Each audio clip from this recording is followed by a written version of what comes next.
So let us start with this question. ये question hyperbola का है। क्या क्वेश्चन है? ये लाइन दे रखी है 3x plus 4y plus K is equal to 0 is a tangent to this hyperbola. K की वैल्यू हमें बतानी है, ठीक है। के की वैल्यू हमें निकालनी है जिसके लिए टेंजेंट हो हाइपरबोला की। ओके, कोई प्रॉब्लम नहीं है। वैसे सिंपल क्वेश्चन, लेकिन एक बात ध्यान रखनी है, निमसेट में 120 क्वेश्चन 120 मिनट्स, तो स्पीड बहुत मैटर करती है। तो इस बात का ध्यान रखना कि क्वेश्चंस को कैटेगराइज नहीं करना है। Preparation in mean while of preparation student questions को कैटेगराइज कर लेता है। लाइक जैसे सिंपल क्वेश्चन देखे तो हाँ ये तो हो ही जाएगा, डिफ़िकल्ट देखे तो उस पर ज़्यादा ध्यान दिया, तो एग्ज़ाम में तब और भी ज़्यादा प्रॉब्लम आती है जब सिंपल क्वेश्चन के ही आंसर नहीं आते। इस बात को तभी रियलाइज़ करोगे जिस दिन एग्ज़ाम दोगे। तो कैटेगराइज नहीं करना है, ये ईजी है, ये डिफ़िकल्ट है। हर एक क्वेश्चन इक्वल मार्क्स का आता है, हर एक को इक्वल इम्पोर्टेंस दी जाती है क्वेश्चन को। तो देखते हैं, स्टार्ट करते हैं। इसको 144 से डिवाइड करते हैं तो आई थिंक ये आ जाएगा x square by 16 minus y square by 9 is equal to 1। Okay, तो इस हाइपरबोला कंपेयर कराएं तो a square is 16 and b square is 9। तो now this is equation of hyperbola. Tangent की इक्वेशन क्या आती है? y is equal to m x plus minus under root a square m square minus b square. वैसे theta के term में भी equation होती है, लेकिन कई बार ऐसा होता है कि हम ट्रिग्नोमेट्रिक टर्म में फंस जाते हैं, तो एल्जेब्रिक इक्वेशन ही ज़्यादा बेटर रहती है। इस इक्वेशन को हम ऐसे लिख लेते हैं, m x minus Y plus minus under root a की जगह क्या रख दो 16 M square minus b square की जगह 9 इज इक्वल टू 0। अब क्या हुआ? 3x plus 4y plus K is equal to 0। Okay, तो ये भी टेंजेंट है और ये भी टेंजेंट है। तो ऐसे केस में क्या करते हैं? ऐसे केस में हम कोफिशिएंट कंपेयर करा लेते हैं, मतलब a1 अपॉन a2। यहाँ पे एक्स्ट्रा कोफिशिएंट क्या है? m, और यहाँ पे क्या है? 3। यहाँ पे y कोफिशिएंट है -1, यहाँ पे क्या है? 4, यहाँ पे क्या है? Plus minus under root 16 M square minus 9, और यहाँ पे क्या है? k। ओके, तो m will be -3/4। m will be -3/4 यहाँ से आ रहा है, और इन दोनों से को सॉल्व करो तो आएगा plus minus under root 16 M square minus 9 is equal to -k/4। अब m की वैल्यू उठा के हम यहाँ पे रख दें और स्क्वायरिंग भी कर लेते हैं। 16 M square will be 9/16 minus 9, जो कि क्लियरली दिख रहा है 0 आ जाएगा, तो it means k will be 0। तो ठीक है, सिंपल क्वेश्चन है, लेकिन ध्यान रखना, मतलब क्वेश्चंस को कैटेगराइज नहीं करना है, क्योंकि एग्जामिनेशन में दिक्कत तभी आती है जब आसान क्वेश्चंस के आंसर निकलते हैं। डिफिकल्ट के तो नहीं निकलेंगे तो कोई प्रॉब्लम नहीं, वो तो देखते ही छोड़ दोगे। आसान क्वेश्चन में होता ही है कि हम अटेम्प्ट करना स्टार्ट कर देते हैं और पूरी तरह से कॉन्फिडेंट रहते हैं ये क्वेश्चन तो हम कर ही लेंगे, और फाइनली जब उसका आंसर नहीं आता है तो उसका इफेक्ट बाकी क्वेश्चन पे बहुत पड़ता है। नेक्स्ट क्वेश्चन फिर से वही देखो, टेंजेंट का आ गया। ये एलिप्स है, इसको डिवाइड कर लेते हैं।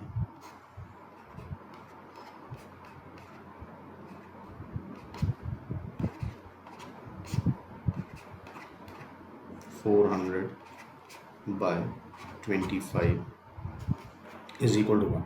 तो आई थिंक ये आ जाएगा x square by 25 Y square by 16 is equal to 1। तो ये हो गया हमारा एलिप्स, जहाँ पे ए स्क्वायर हो गया 25, बी स्क्वायर हो गया 16। ठीक है, ये इसकी टेंजेंट है, तो टेंजेंट है तो y is equal to m x plus minus under root a square m square plus b square. ठीक है, तो ये हो जाएगा m x minus Y plus minus under root a square हो गया 25 m square plus b square मतलब 16 is equal to 0। तो सिमिलर क्वेश्चन ही है, माइनस के इज इक्वल टू 0।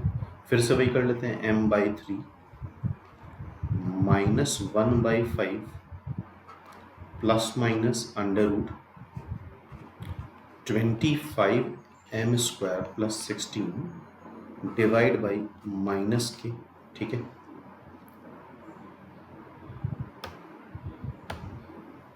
तो यहां से क्या मिल जाएगा, m इज -3/5।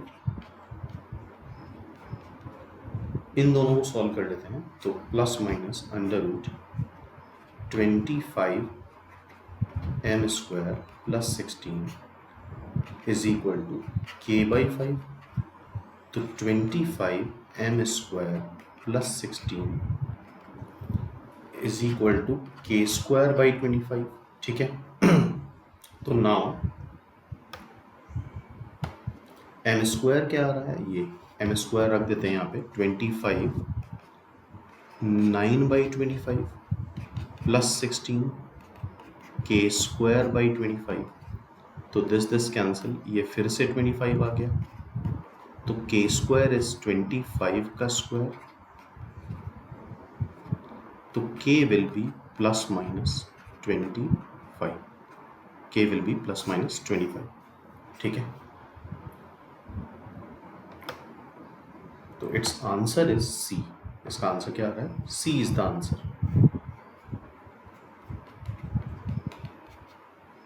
नेक्स्ट देखते हैं, थर्ड क्वेश्चन। ये है क्वेश्चन पैराबोला का, जिसका फोकस दे रखा है और डायरेक्ट्रिक्स दे रखी है। ठीक है, फोकस और डायरेक्ट्रिक्स बात करते हैं, स्टैंडर्ड पैराबोला में बात करते हैं। ऐसा पैराबोला होता है स्टैंडर्ड पैराबोला, जिसका फोकस समथिंग a,0 है, दिस इज फोकस। ये डायरेक्ट्रिक्स हो जाती है कहीं पीछे जाके, दिस इज -a,0। तो this equation is equal to x is equal to -a। ठीक है, ये वर्टेक्स है, इसको हम z बोल देते हैं, इस पॉइंट को। दिस इज वर्टेक्स जो कि 0,0 है। तो वर्टेक्स देख रहे हो, मिड पॉइंट है of f and z, mid point of f and z। ठीक है, f हमें पता है, देखो जरा, फोकस क्या दे रखा है, -1,1।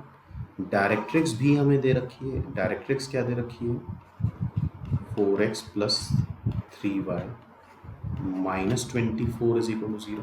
ठीक है, अच्छा अगर हमें z निकालना है, किसी तरह से z पॉइंट निकालना है, तो उसका मिड पॉइंट वर्टेक्स आ जाएगा। ठीक है, तो z निकालने के लिए गौर से देखो, ये जो डायरेक्ट्रिक्स है इसके परपेंडिकुलर एक्सिस होगी, this is called axis of parabola.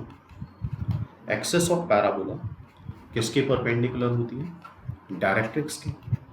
ठीक है, तो आई थिंक यहाँ से तुम डायरेक्ट्रिक्स का स्लोप निकाल सकते हो। स्लोप कैसे आता है, y is equal to mx plus c से, तो its slope will be coming to be -4/3।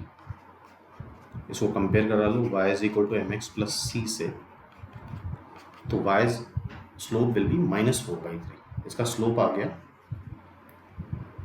-4/3। तो इसके परपेंडिकुलर लाइन का स्लोप क्या हो जाएगा, that is 3/4। Okay, that is 3/4। तो अगर किसी लाइन का स्लोप हमें पता है 3/4, तो उस लाइन को हमें एज्यूम करना पड़ता है y is equal to mx plus c करके। तो y is equal to 3/4x plus c। ये हो गई हमारी एक्सिस ऑफ पैराबोला, और एक्सिस कहाँ से पास करती है, फोकस से। एक्सिस कहाँ से पास करती है, फोकस से। तो पास करा देते हैं इसको फोकस से। फोकस से पास कराने का मतलब -1,1 सेटिस्फाई करा दे, this is 1, this is -3/4 plus c। c is I think 7/4, c is 7/4। तो यहाँ रख देते हैं हम 7/4। तो y is equal to 3/4x plus 7/4, 3x minus 4y plus 7 is equal to 0। ये एक्सेस आ गई,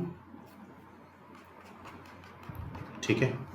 और ये है डायरेक्ट्रिक्स। तो देखो एक्सिस और डायरेक्ट्रिक्स कहाँ पे कट कर रहे हैं, जेड पे कट कर रहे हैं, तो इनका हम पॉइंट ऑफ इंटरसेक्शन निकाल लेते हैं। इनका जब हम पॉइंट ऑफ इंटरसेक्शन निकालेंगे तो ये आएगा आई थिंक ये सब कुछ कॉमन लाइन होती है 3,4। देखो जरा दोनों को सॉल्व तो आई थिंक कर ही सकते हो, इसको और इसको सॉल्व कर लो x की वैल्यू y के टर्म में निकाल के, तो पॉइंट ऑफ इंटरसेक्शन आएगा z, जो कि जहाँ तक हमें दिख रहा है 3,4।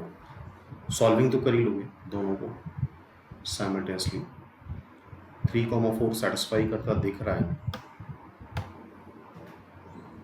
यहाँ पे भी रख लो 3,4 सेटिस्फाई कर रहा है। 9 - 16 3,4 12 + 12 24। ठीक है, 3,4 तुम्हारा z आ गया,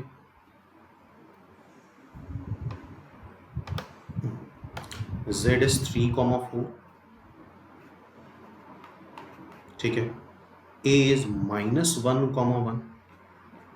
तो उसका मिड पॉइंट क्या होता है, वर्टेक्स। तो वर्टेक्स अब आई थिंक निकाल सकते हैं हम लोग कैसे, 3 - 1 2 बाय 2 मतलब 1, 4 + 1 5 बाय 2 मतलब 5/2। तो this is coming to be, क्या आंसर आ रहा है हमारा 1,5/2। D is the answer. Okay, next देखते हैं।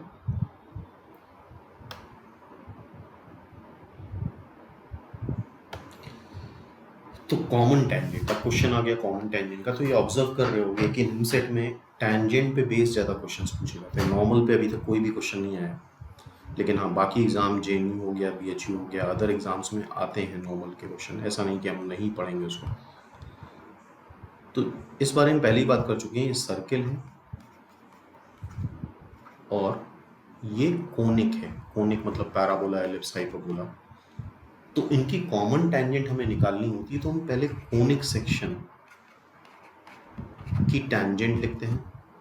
इस केस में ये हो गया तुम्हारा पैराबोला, ty = x + at², जो कि आता है 2a हो जाएगा।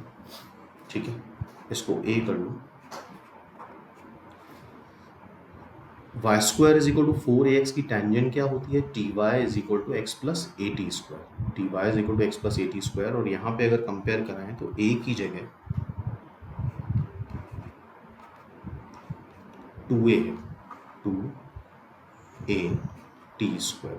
ठीक है, तो x - ty + 2at² = 0। Common tangent, common tangent क्या है, ये सर्किल, इसका सेंटर तुम्हें दिख रहा है, इसका सेंटर क्या है 0,0। अच्छा, सर्किल का सेंटर जब 0,0 होता है तो कैलकुलेशन थोड़े से आसान हो जाते हैं, ये बात ध्यान रखना। और रेडियस क्या दिख रही है तुम्हें, √2a। √2a is radius and centre is 0,0। तो क्या करते हैं, सर्किल की टेंजेंट अगर है ये, तो सर्किल के सेंटर से परपेंडिकुलर ड्रॉप करेंगे तो ये किसके बराबर आएगा, रेडियस के बराबर। Radius is √2a। मॉड में क्या कर दें, परपेंडिकुलर ड्रॉप कर दें 0,0 से इस पे, तो x की जगह 0, y की जगह 0, that is 2at² upon √ x के कोफिशिएंट का स्क्वायर प्लस y के कोफिशिएंट का स्क्वायर। ठीक है, स्क्वायरिंग कर लो, 2a² 1 + t², 4a² t⁴। 2 cancel कर दो, a² कैंसिल हो जाएगा। तो this is coming to be 2t⁴ - t² -1 = 0। I think ये फैक्टराइज हम कर सकते हैं,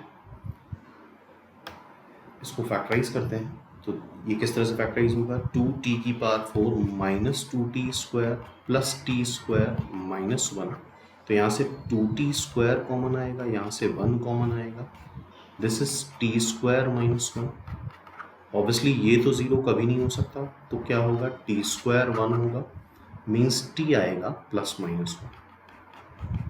t +-1 उठा के यहाँ रख देते हैं, t की जगह +-1 रखेंगे, तो प्लस लिखो या माइनस प्लस लिखो, सेम चीज़ होती है। 2a = 0।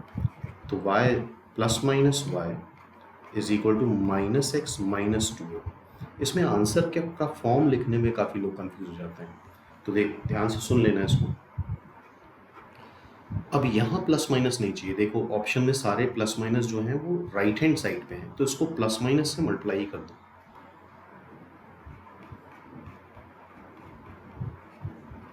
अच्छा, अंदर अगर हम माइनस साइन दे दें तो माइनस प्लस कर दें, अगर माइनस साइन कॉमन ले लें अंदर से, और माइनस प्लस या प्लस माइनस सेम चीज़ होती है। तो its answer will be, its answer is, कौन सा दिख रहा है, B is the answer. Okay,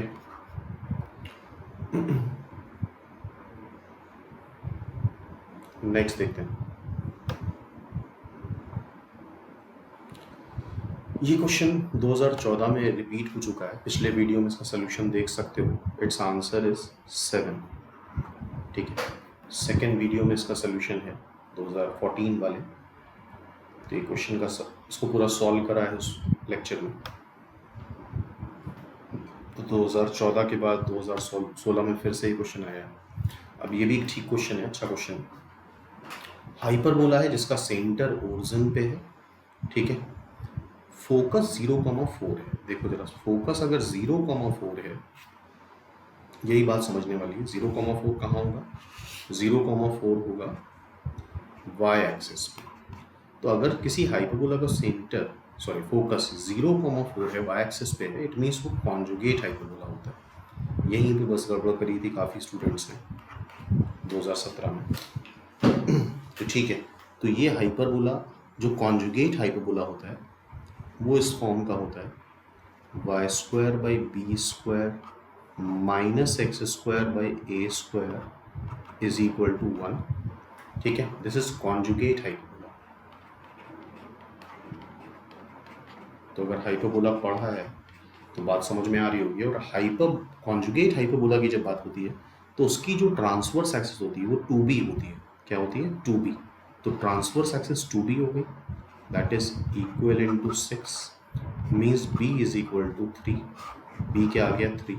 और कॉन्जुगेट हाइपरबोला में a square is equal to b square, e square minus 1 होता है। ठीक है, तो और ये जो फोकाई आता है, फोकस आता है, वो 0,BE आता है। क्या आता है, 0,BE। तो यहाँ से जरा देखो, BE की वैल्यू किसके बराबर आ जाएगी, 4 के बराबर। तो B is equal to 4, B की वैल्यू 3 रख दो, तो दिस इज 4/3, दिस इज 4/3। तो यहाँ से हम A निकाल सकते हैं कैसे, this is 9, this is 16/9 minus 1। अच्छा, 16 माइनस 9 कितना होगा, 16 माइनस 9 विल बी 7। तो a स्क्वायर तुम्हारा आ गया 7 और b स्क्वायर आ गया 9।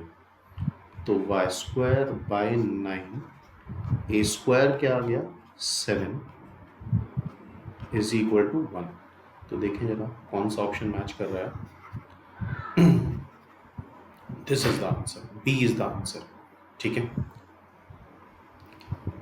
नेक्स्ट क्वेश्चन पे आते हैं।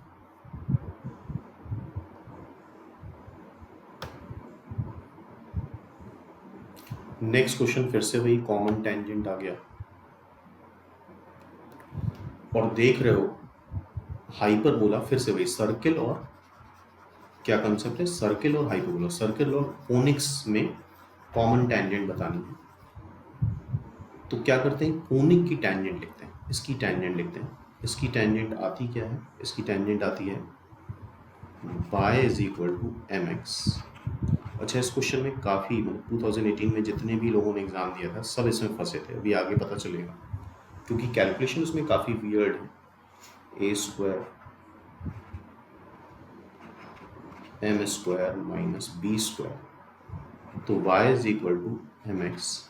और अगर बातों पे ध्यान दे रहोगे तो कैलकुलेशन इसलिए वियर्ड है क्योंकि उसके सेंटर अगर 0,0 हो जाता है, जो कि यहाँ पे अगर देखो X square plus Y square plus 2gx से अगर कंपेयर कराएंगे तो सेंटर 4,0 आएगा और रेडियस भी 4 आएगा।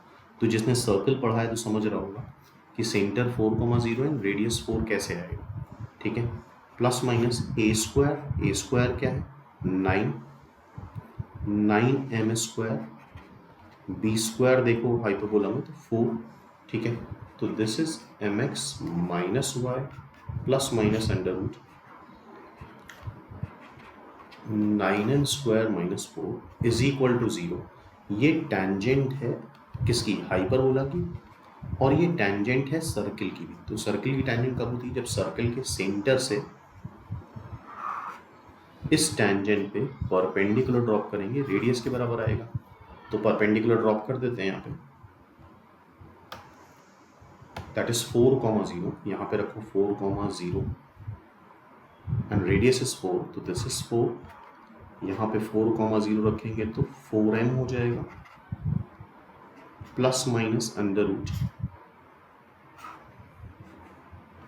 9m² minus 4 divide by x के कोफिशिएंट का स्क्वायर प्लस y के कोफिशिएंट का square m² plus 1।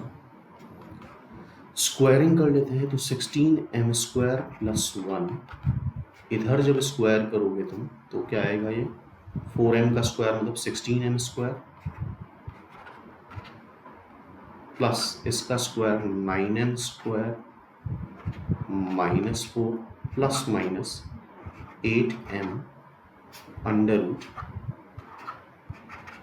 9m² minus 4। तो देखो 16m² एक इससे कैंसिल हो जाएगा, इधर 16 बच रहा है,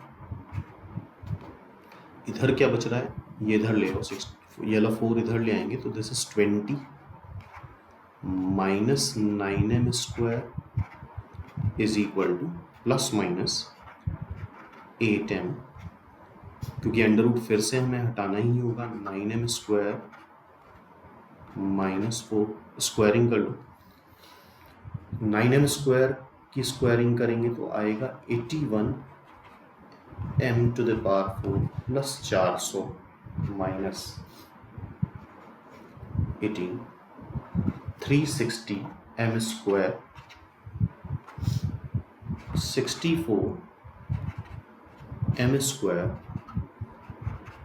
9m² माइनस 4। कैलकुलेशन काफ़ी वियर्ड है, तो इस क्वेश्चन में जो फंस गया था कैलकुलेशन में उसको फिर दिक्कत हुई थी काफ़ी। तो आई थिंक ये आ जाएगा तुम्हारा, लिख लेते हैं पहले इसको, माइनस 360m² प्लस 400, 64 इंटू 9 कर लेते हैं, 64 इंटू 9 आएगा 64 इंटू 9 576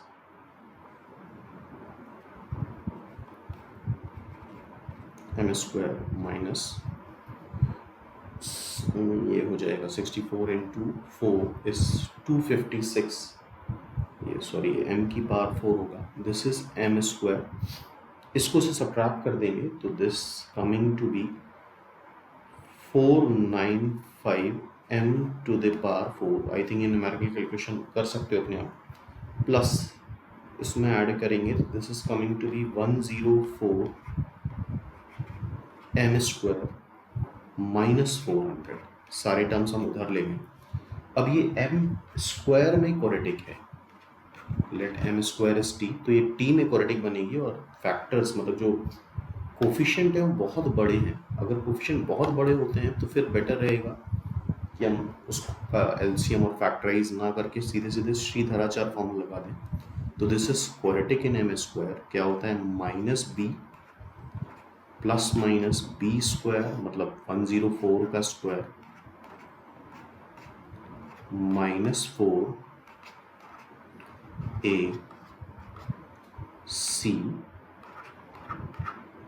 और निमसेट में अगर कैलकुलेशन इतने लंबे हो रहे हैं तो यार समझदारी इसी में है कि अगर ऑब्जर्व कर रहे हो कि बहुत बड़े कैलकुलेशन होने वाले हैं तो बीच में ही छोड़ दो, उसके लिए बड़ा विल पावर चाहिए होता है। लगता है कि आंसर आने ही वाला है जस्ट, क्योंकि आधे पेज से जो भी क्वेश्चन आगे बढ़ेगा तो फिर प्रेशर बढ़ता जाता है, और प्रेशर बढ़ता जाता है तो गलत होने के चांसेस बढ़ते जाते हैं। 104 का स्क्वायर, इसको पूरा सॉल्व करोगे तो it is coming to be 896 divide by 2 into 495। एक बार प्लस साइन लेंगे, एक बार माइनस साइन लेंगे। माइनस साइन में आता है 1000/2 प्लस साइन लेंगे तो 792/2495, ये हो नहीं सकता m², तो यहाँ से m² क्या आ जाएगा, m² विल बी 792/2495। इसको जब तुम पूरा कैंसिल करोगे, 2 वगैरह से काटोगे, तो that is coming to be 4/5। तो m इज प्लस माइनस 2/√5। तो ये कैलकुलेशन यार करने के बाद ही समझ में आता है कि काफ़ी लेंदी हो जाएगा। और ये पहले से, ये एक हिंट हमने पहले ही दिया था कि सर्किल का सेंटर अगर 0,0 नहीं है तो फिर कैलकुलेशन लेंदी हो जाता है। ठीक है, तो इस बात का ध्यान रखना, सर्किल का सेंटर अदर देन 0 है। अब मान लो यहाँ तो एटलीस्ट y तो 0 आ रहा था, कहीं ये हो जाता कि ये पूरा सेंटर 4,2 हो जाता तो कैलकुलेशन और भी खतरनाक हो जाते। ठीक है, तो अब m की वैल्यू प्लस माइनस 2/√5 आई है और हमसे बोला है पॉजिटिव स्लोप। क्या बोला है? Positive slope. और इक्वेशन हमारी ये है, दिस इज द इक्वेशन। अब मेरे ख्याल से m की वैल्यू तुम यहाँ पे रख सकते हो। क्या रखनी है m की वैल्यू? m is plus 2/√5। ठीक है, तो ये क्वेश्चंस थे 2018 तक कोनिक सेक्शन के। 2019 का पूरा ही पेपर डिस्कस करा हुआ है जिसमें सारे क्वेश्चन एक साथ हैं, तो 2019 का सॉल्यूशन तुम्हें उस डिस्क्रिप्शन बॉक्स में मिल जाएगा। इसके बाद आगे हम लोग कुछ और स्टैट्स और सेट्स रिलेशन वगैरह के क्वेश्चंस देखेंगे 1 बाय 1। ठीक है, तो कोनिक सेक्शन का आइडिया लगा होगा कि किस तरह के क्वेश्चंस अक्सर पूछे जाते हैं, लेकिन फाइनली हम यही कहना चाहते हैं कि कैटेगराइज मत करो क्वेश्चन को कि ये आसान है, ये डिफ़िकल्ट है। आसान पे और भी ध्यान देना है, क्योंकि आसान जब क्वेश्चन एग्जाम में नहीं होता है तो बहुत इरिटेशन होता है और बहुत प्रेशर बढ़ता है।